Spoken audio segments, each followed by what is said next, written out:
జిల్లా అధ్యక్షులకి అలాగే నాతోటి మహిళా నాయకురాలు అందరికీ కూడా నా శ్రీ మందకృష్ణమాదిగ గారి నాయకత్వంలో నా సామాజిక ఉద్యోగ నమస్కారాలు తెలియజేస్తా ఉన్నా.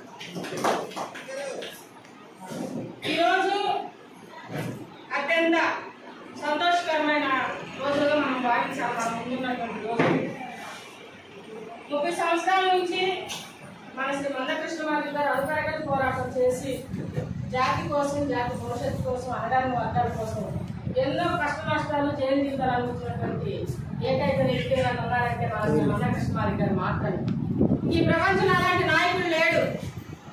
ఏ నాయకుడు వచ్చినా, ఏ కుల సంఘ నాయకుడు వచ్చినా కూడా 5 సంవత్సరాలు 10 సంవత్సరాలు ముగించుకొని సంపాదించుకొని వెళ్ళిపోయినటువంటి సంఘ నాయకులను చూసాం. కానీ కేవలం జాతి భవిష్యత్తు కోసం, అణగారిన వర్గాల కోసం ప్రాణత్యాగంగానే వెనకాడకుండా ఉద్యమాలు చేసినటువంటి వ్యక్తి, ఏకైక వ్యక్తి మాదిగ గారి ముందు పెట్ట మందకృష్ణమాదిగ గారు మాత్రమే.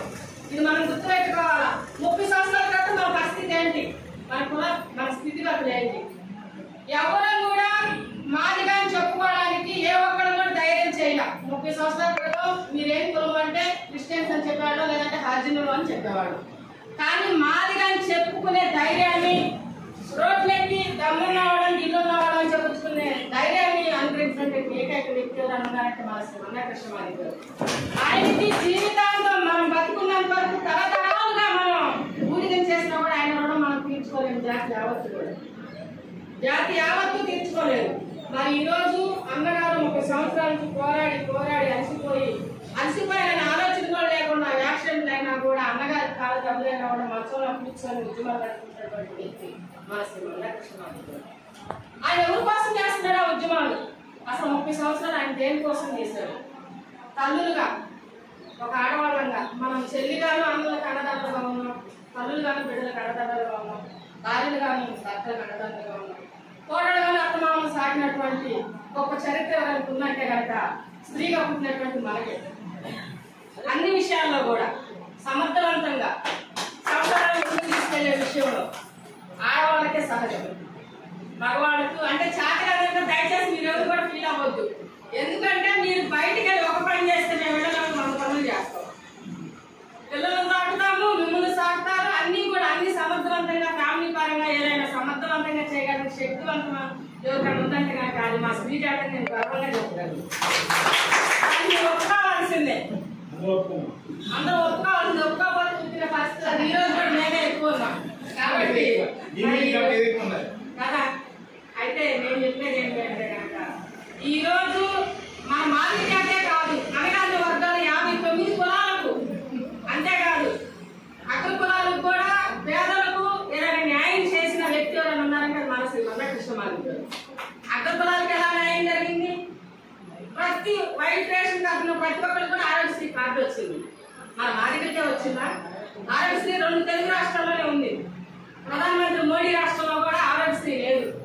పెన్షన్ కూడా 3000 4000 రావు, 800 మాత్రమే. ఆయన రాష్ట్రంలో కూడా 800 పెన్షనే ఉంటుంది. కానీ మన దేవుడు మన మాదిగ గారి ముద్దు బిడ్డ మన శ్రీ మందకృష్ణమాదిగ గారి పోరాటం వల్ల 2 తెలుగు రాష్ట్రాలు ఈరోజు వితంతువులు కానీ వృద్ధులు కానీ 4000 తీసుకుంటున్నారు, వికలాంగులు అయితే 6000 తీసుకుంటున్నారు. ఎన్ని ఉద్యమాలు చేసింటాడు అన్న? ఈరోజు ప్రధానమంత్రి చేయలేడు, ముఖ్యమంత్రి కూడా చేయలేడు. ముఖ్యమంత్రి చేశాడంటే అలా పార్టీని పైకి లేపుతాడు. ఏ ముఖ్యమంత్రి సరే, వైసీపీ అయితే జగన్ గారు అయితే వైసీపీని లేపుకుంటాడు, మరి చంద్రబాబు గారు అయితే టీడీపీని లేపుతాడు, మోడీ గారు అయితే బీజేపీని లేపుతాడు, పవన్ గారు అయితే జనసేన లేపుతాడు. కానీ అన్ని జాతుల్ని పైకి లేపి అణగారిన వర్గాలు ఎవరైనా ఉన్నారంటే, బాధపడుతున్నారంటే ఆడగంటే నేనున్నానని చెబుతూ ధైర్యం చేయగలిగినట్టు జాతి యావత్తు కోసం, ప్రపంచంలో ప్రతి ఒక్క మనిషి కోసం పనిచేసే వ్యక్తి మన శ్రీ మందకృష్ణమాదిగ గారు. మరి అంత గొప్ప వ్యక్తి మరి పుట్టినటువంటి జాతిలో మనం పుట్టడం నిజంగా మన అదృష్టం. చాలా అదృష్టంగా మనం భావించాలా. మాదిగని చెప్పడం చాలా భయపడతాం, బాధపడతాం. లేదండి, ఈరోజు అన్ని జాతుల కంటే గొప్ప జాతి అనేది మన మాదిగ జాతి మాత్రమే. అడ్డ కులాల కంటే కమ్మోడు కావచ్చు, రెడ్డు కావచ్చు, ఎవరైనా కావచ్చు, వాళ్ళందరికంటే గొప్పవాడు ఎవరు అంటే మాదిగవాడు.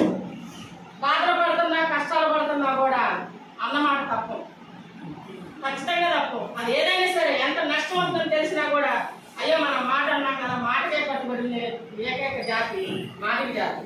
అలాంటి జాతిలో మనం పుట్టాం. మరి ఎలా ముందుకు నడవాలి? ఈరోజు మన పరిస్థితి ఏంటి? మరి అన్నగారు 30 సంవత్సరాల నుంచి పోరాడి చేసినటువంటి వర్గీకరణ నిలుపుకోవాలి.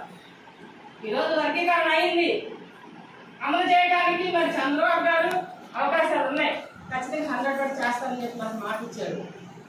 మరి దాన్ని ఎలా ఉపయోగపెట్టుకోవాలి మనం?